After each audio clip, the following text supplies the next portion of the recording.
नमस्कार जंटी में स्वागत आपका। मैं हूं योगेंद्र, आप देख रहे हैं नारी और नारी में आज हम बात करेंगे महिला सशक्तिकरण की। हमारा एपिसोड उसका मकसद भी यही है कि महिला सशक्त बने, आत्मनिर्भर बने, उसी के लिए हम कोशिश करते हैं। कुछ पॉलिटिकल इश्यूज़ को छोड़ के जब लगता है कि करंट इश्यूज़ यही हैं तो वो लेना होता है, अदरवाइज़ हम कोशिश करते हैं कि महिला सशक्त कैसे बन सकते हैं। तो आज हम चर्चा करेंगे। बहुत सारे ऑर्गेनाइजेशंस ऐसे हैं जो काम करते हैं महिलाओं के लिए। महिला क्यों लेनी कि वर्कफोर्स में हम पूरी तरह से बात करते हैं कि बॉटम से टॉप तक, लेबर क्लास से लेकर के और मैनेजमेंट तक वो वर्कफोर्स का काउंट होता है। और अगर अभी की बात करें हम तो भारत में ये रेशो 37% है, जो ग्लोबली अगर हम बात करें तो 49 है, काफ़ी कम है। चिंता की बात यूँ नहीं कह सकते कि हमारा एजेंडा और हमारा नज़रिया बदल गया है। हम ये मान के चलते हैं कि घर से बाहर निकल करके कोई महिला काम कर रही है तो उसी को हम वर्कफोर्स में काउंट करते हैं।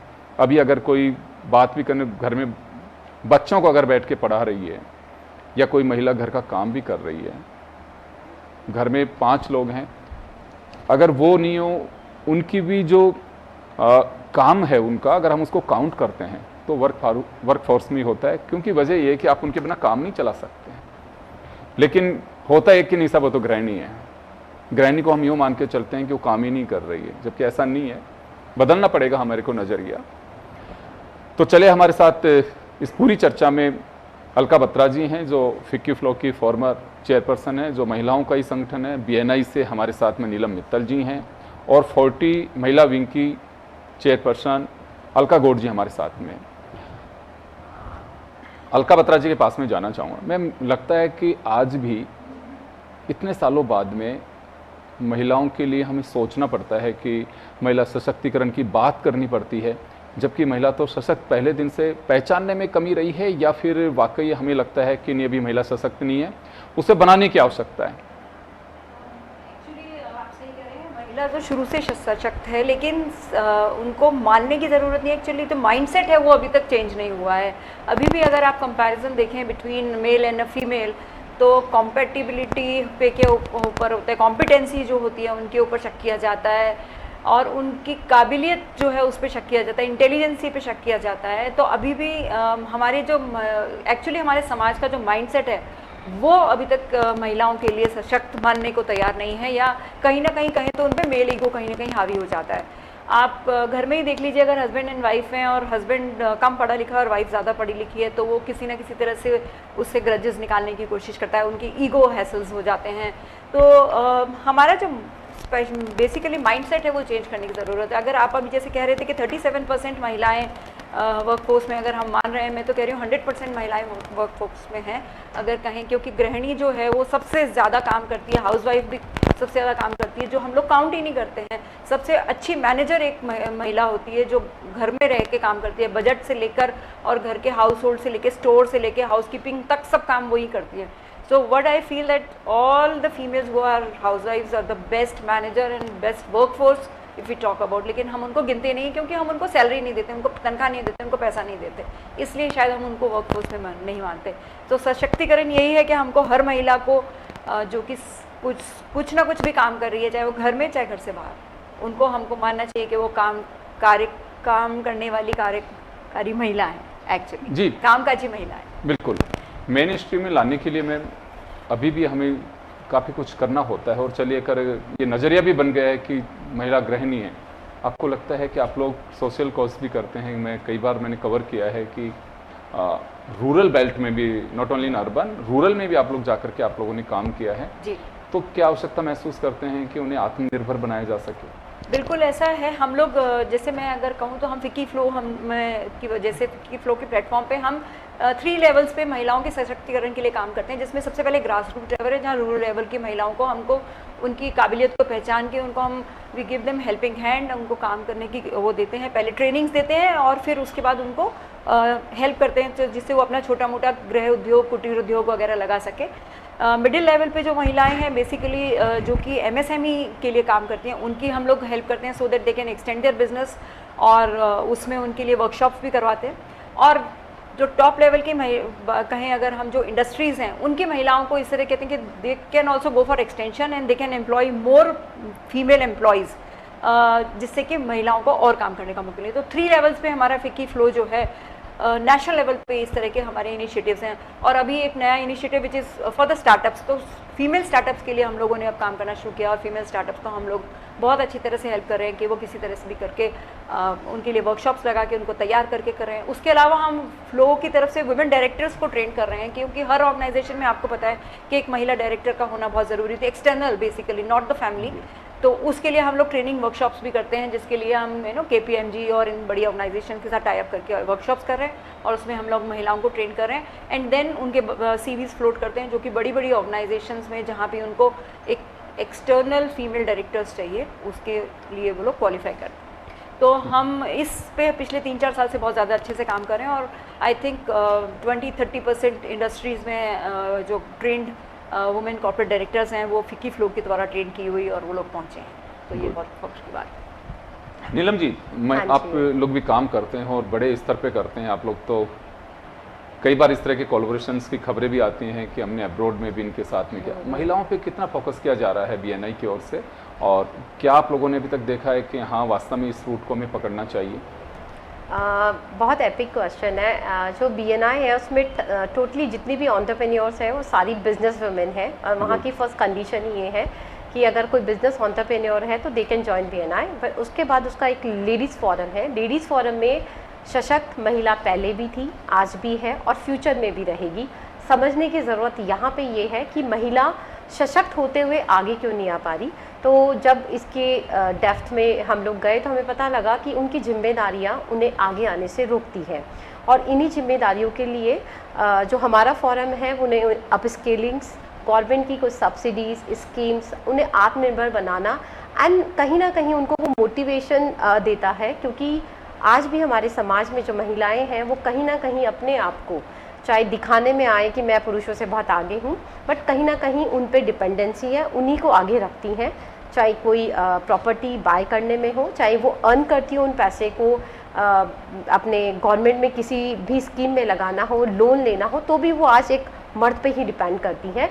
तो उनको सशक्त बनाने के लिए कि you have this calibre, you can use it, तो हमारा प्लेटफॉर्म उन्हें वो सारी की सारी schemes, platform, motivations and guidance ये सारा प्रोवाइड कराता है। एक लाइन आपने बोली कि कोलैबोरेशंस, यस, जो फोरम है वो महिलाओं का कोलैबोरेशन ना केवल राजस्थान में, राजस्थान के बाहर नेशनल और इंटरनेशनली भी प्रोवाइड कराता है, क्योंकि महिलाएं सक्षम है और वो अब ऑनलाइन प्लेटफॉर्म के थ्रू बाहर विदेश की डिफरेंट कंट्रीज़ और लोगों से जुड़ के कहीं ना कहीं अब आने वाले टाइम में अपने आप को एक्सप्लोर कर रही है और करेगी। जी बिल्कुल। राजस्थान की अगर हम बात करें या भारत के बहुत सारे राज्यों में आप लोग गए होंगे, गृहिणी का जो टैग महिला पे लगा हुआ है, हम लोग कुछ ऐसा कर सकते हैं कि हाँ वास्तव में अब तो देखिए आफ्टर कोविड गृहिणी नहीं, हर किसी को गृहिणी बना दिया, वर्क फ्रॉम होम, क्योंकि इसमें कंपनीज को भी राहत है कि क्यों अनावश्यक रूप से हमें इतने ऑफिस के और इनके खर्चे लगाने पड़ेंगे। वर्क फ्रॉम होम में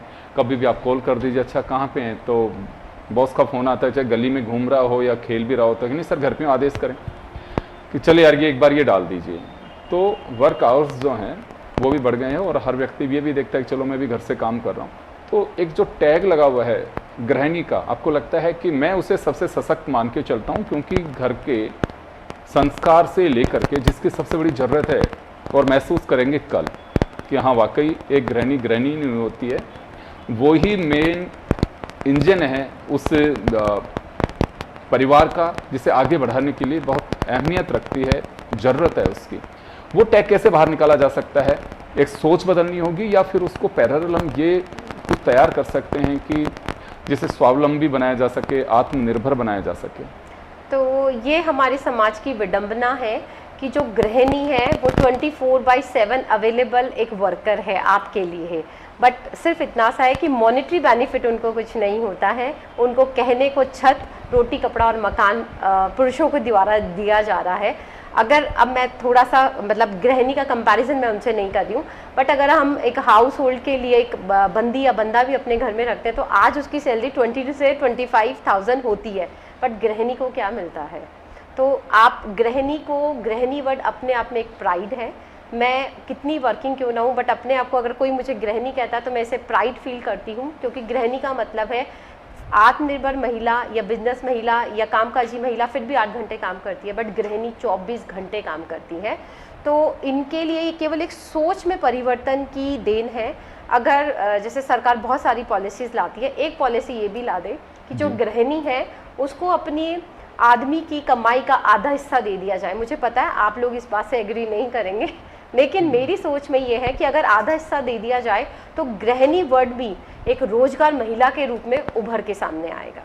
बिल्कुल, मैं अक्सर ये देखता हूँ, कई लोग जो होते हैं गांव से या कहीं से कमाने के लिए जाते हैं, 10 लोग जाते हैं, 9 लोग ड्यूटी पे जाते हैं, एक व्यक्ति जो होता है उसको घर पे या कमरे पे जो भी जगह उस पर छोड़ते हैं, दोनों टाइम का खाना बनाता है और उनकी जो भी तैयारी होती है, जो पैसा कलेक्ट होता है जितना भी महीने भर में, उसमें से एक हिस्सा उसका भी होता है 10वां, और बराबर का होता है।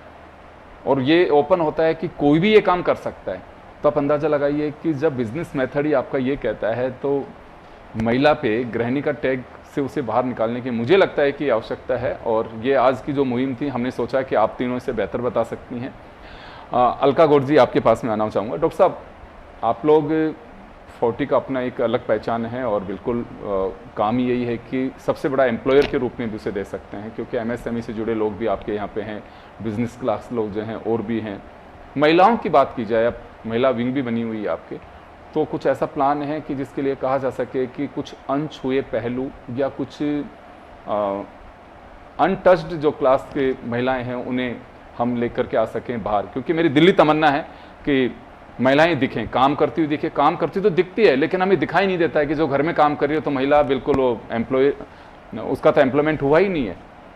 अभी सरकार की जितनी भी नीतियां हैं वो महिला सशक्तिकरण के आसपास ही है। यदि आप देखेंगे तो अभी ये जो लोकसभा चुनाव है, जैसे ही सरकार बनेगी उसके बाद में भी काफ़ी योजनाएं घोषित होने वाली हैं। महिलाओं 40 क्या कर रही है? 40 जो है वो महिलाओं को अलग अलग लेवल पे हेल्प कर रही है। अगर आप स्टार्टअप्स में हैं तो वहाँ पे किस तरह से आप एक्सपोर्ट में जा सकते हैं, किस तरह से आप फंडिंग, किस तरह से आप लोन्स उठा सकते हैं। अगर अंडर प्रिविलेज है, कैसे उनकी अपस्किलिंग हो सकती है, कैसे हम उनको वो प्लेटफॉर्म दे सकते हैं, हम उनकी ट्रेनिंग करा के, क्योंकि 40 इटसेल्फ में एक बहुत बड़ी फैमिली है, तो उनकी अपस्किलिंग करा के कैसे हम खुद अपने प्रोफेशंस के अंदर उनको एब्जॉर्ब कर सकते हैं, कैसे अलग अलग सेगमेंट्स में उनको डिवाइड कर सकते हैं उनकी कैपेबिलिटी के अनुसार।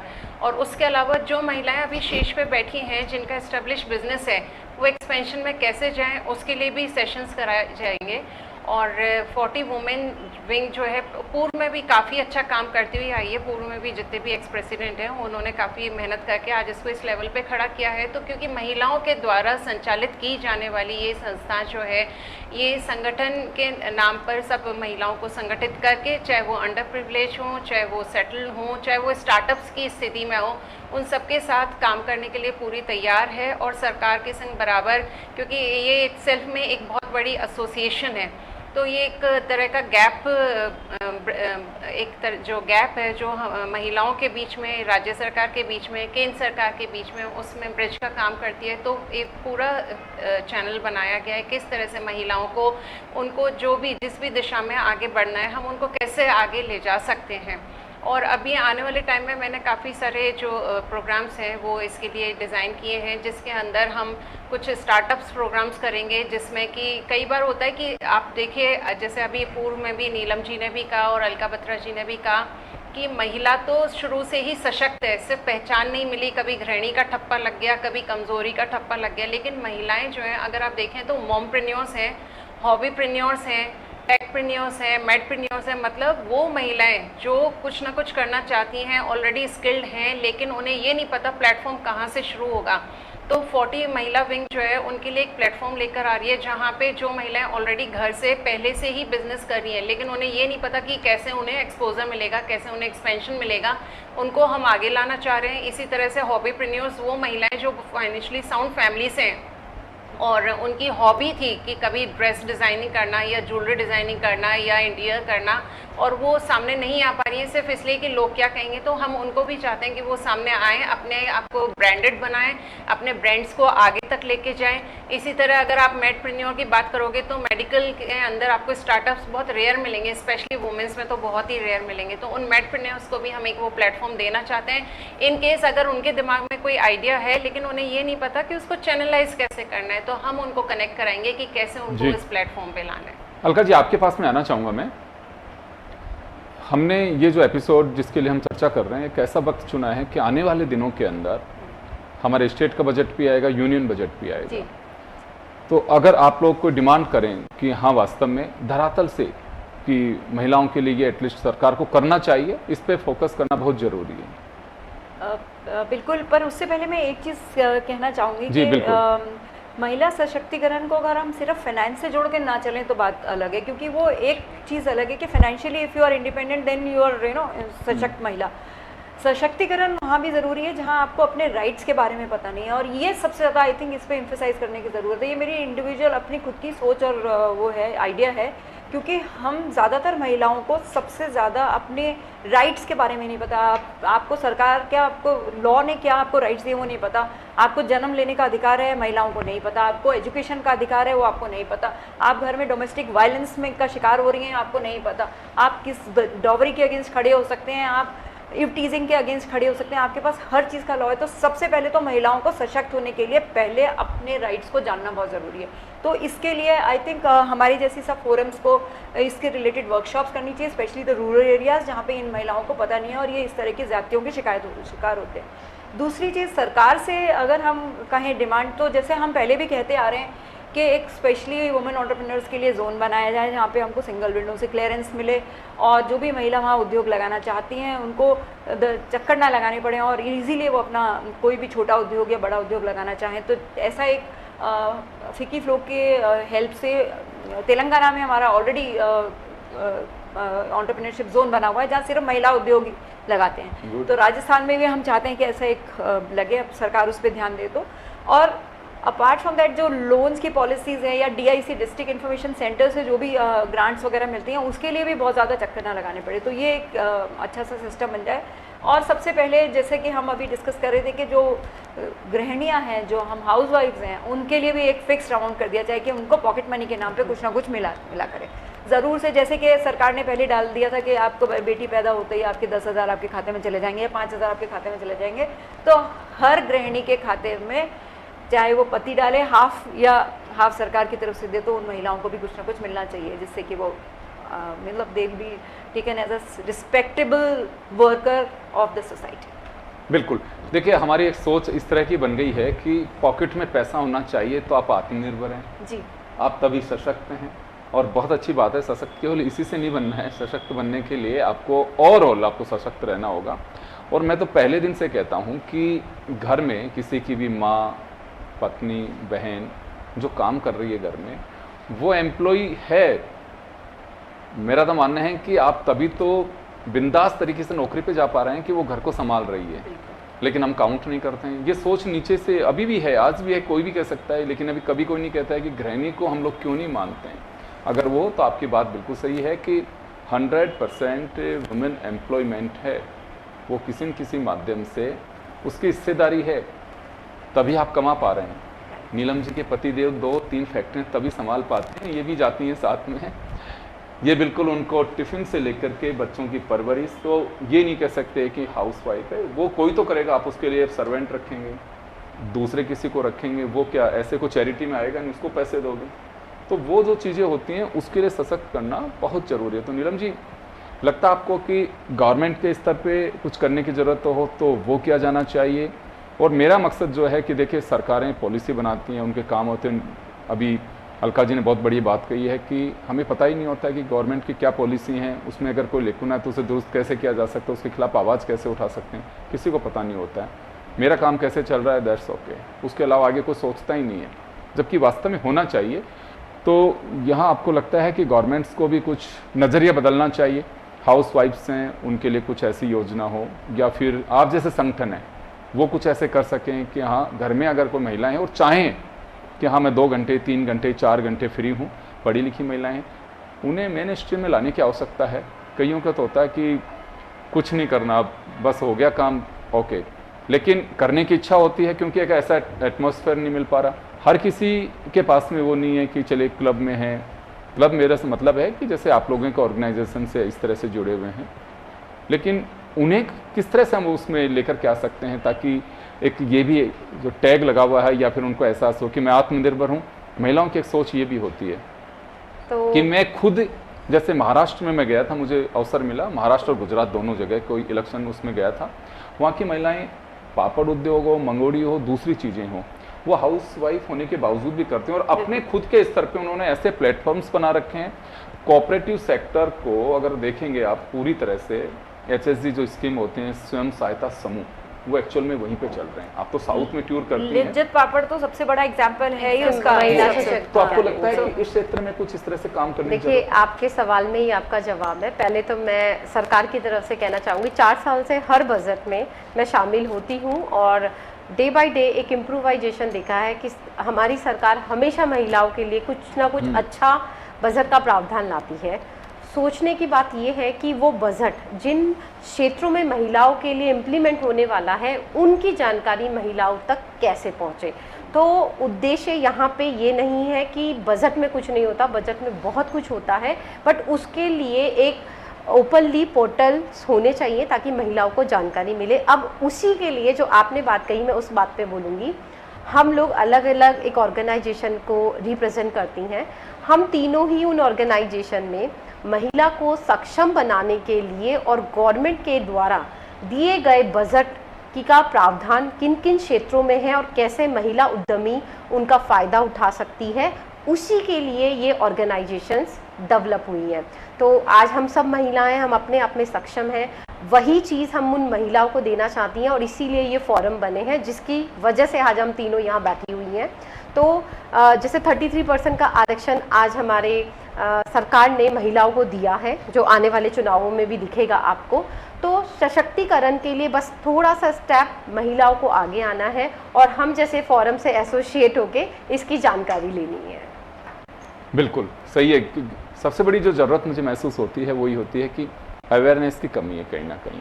हमें जागरूक होना पड़ेगा, और अगर जागरूक नहीं भी हैं तो मेरा मानना है कि आप तीनों ऐसे ऑर्गेनाइजेशन से बने हुए हैं, जुड़े हुए हैं, कि उन्हें जागरूक कर नहीं भी हो रहे हैं तो आप जगाइए उनको। कई बार इच्छा होती है कि सुबह उठा नहीं जाता है कि चलो सोइए, ठीक है, लेकिन जगाना तो होता ही। तो उसी तरह से हमें जागृत करने की आवश्यकता है।